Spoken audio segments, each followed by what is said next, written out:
আমার মেয়ের বিয়ে হবে ছুঁচোর সঙ্গে, একটা ভিখিরির সঙ্গে? কখনো না। দেখ, হ্যাঁ দেখ এবার বিয়ে হওয়া কাকে বলে দেখ। ছুটি দিদি, ছুটি দিদি, ছুটি দিদি, ছুটি দিদি, ছুটি দিদি, ছুটি দিদি গো, তোমার আমি একই সর্বনাশ করলুম গো ছুটি দিদি। তোমার এখানে এনে বিনয় নিয়ে যেতে পারলাম লিখো।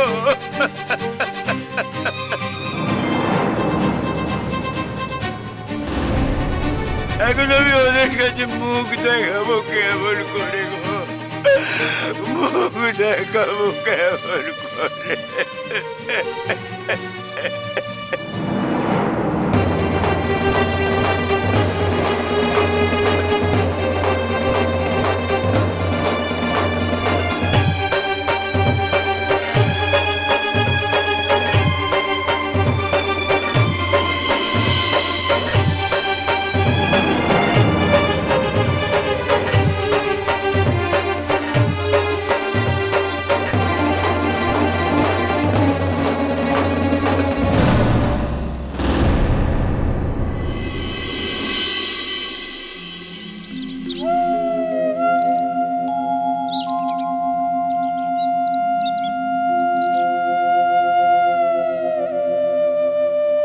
গাড়িটা দাঁড় করান। আপনি তো বাড়ি অবধি যাবেন না? কেন, আপনি রাস্তা চিনতে পারবেন না? সেজন্য বলিনি। তাহলে যদি বাড়ি অবধি যাবেনই না তাহলে আমাকে এখানেই নামিয়ে দিন। গায়ে তো পৌঁছে গেছি।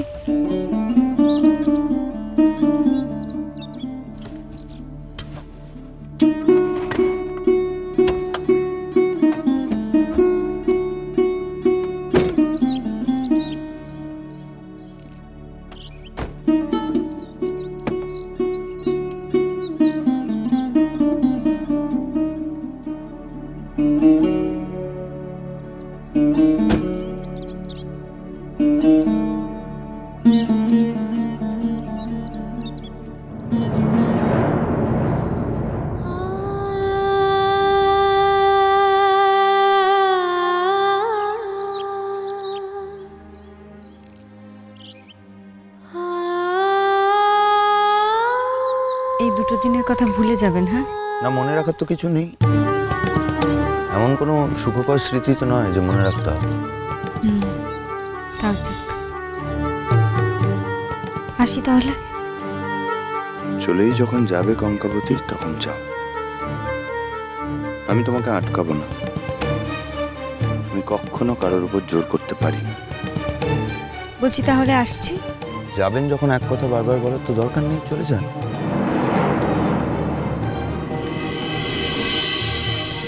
শুনুন, বলছি এই ভারী ব্যাগটা নিয়ে যাবেন এতটা, মানে আপনার বাড়ি তো এখান থেকে অনেকটা দূর।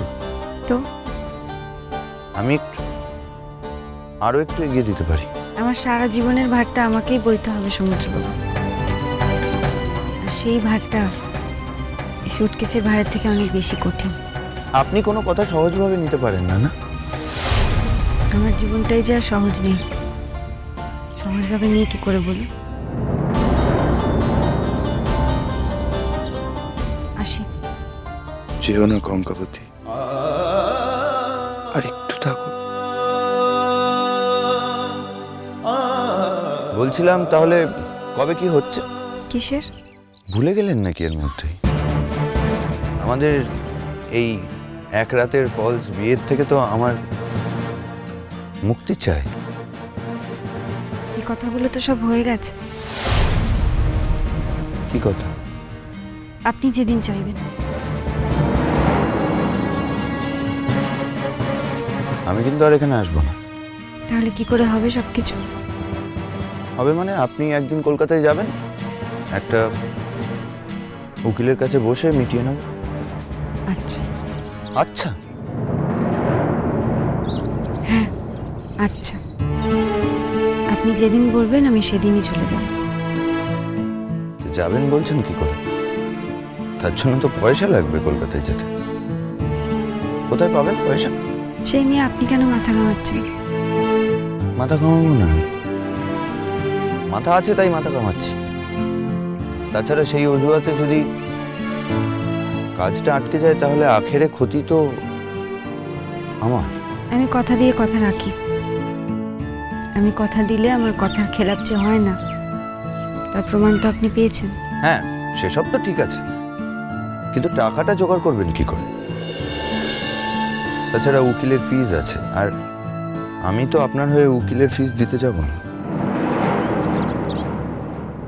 কত টাকা খরচ হতে পারে একটু বলবেন?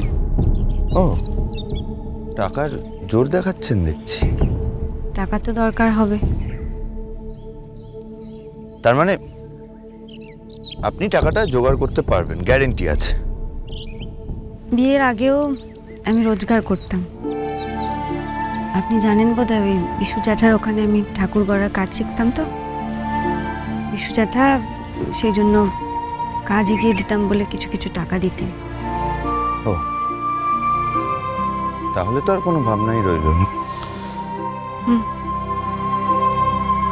আর কিছু বলবেন? না, কি আবার বলবো? আপনাকে আমার কিছু বলার নেই। হ্যাঁ, আপনার তো কিছুই বলার নেই। তাহলে বরং আমি আসি। শুধু একটাই কথা বলতাম, ওই বলছিলেন না ঠাকুর গড়া শিখছেন, তো সেই কাজটা ভালো করে মন দিয়ে শিখবেন, দেখবেন যাতে সেটা কাজে লাগে।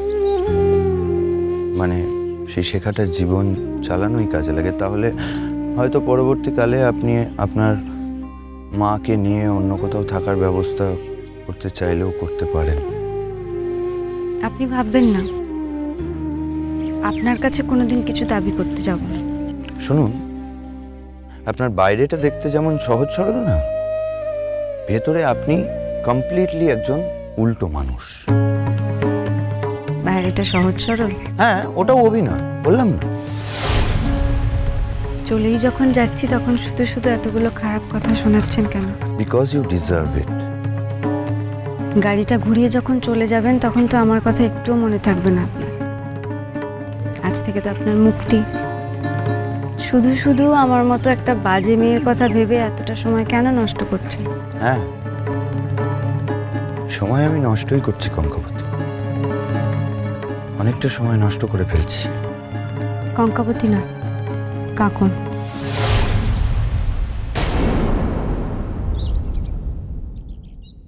হ্যাঁ, সত্যি আপনার অনেকটা সময় নষ্ট হয়ে গেছে একটা বাজে মেয়ের কথা ভাবতে গিয়ে।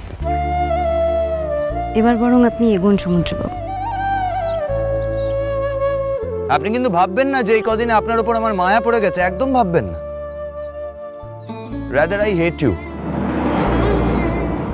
আপনার মতো একটা মেয়ে যে বিয়ের মতো একটা পবিত্র জিনিসকে নিয়ে ছেলে খেলা করতে পারে, মিথ্যে পরিচয়ে বিয়ের আসরে আসতে পারে না, সে সমস্ত কিছু করতে পারে। আপনি ঠান্ডা মাথায় খুনও করে ফেলতে পারেন, বুঝেছেন?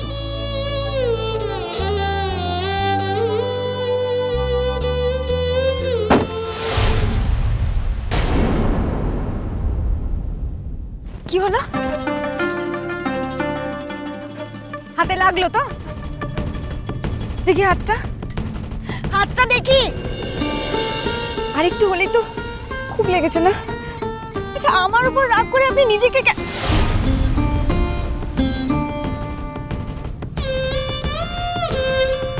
যাবার সময় সাবধানে যাবেন।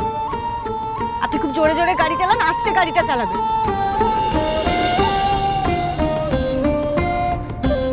এখন তো আর কোনো তাড়াহুড়ো নেই। আসছি।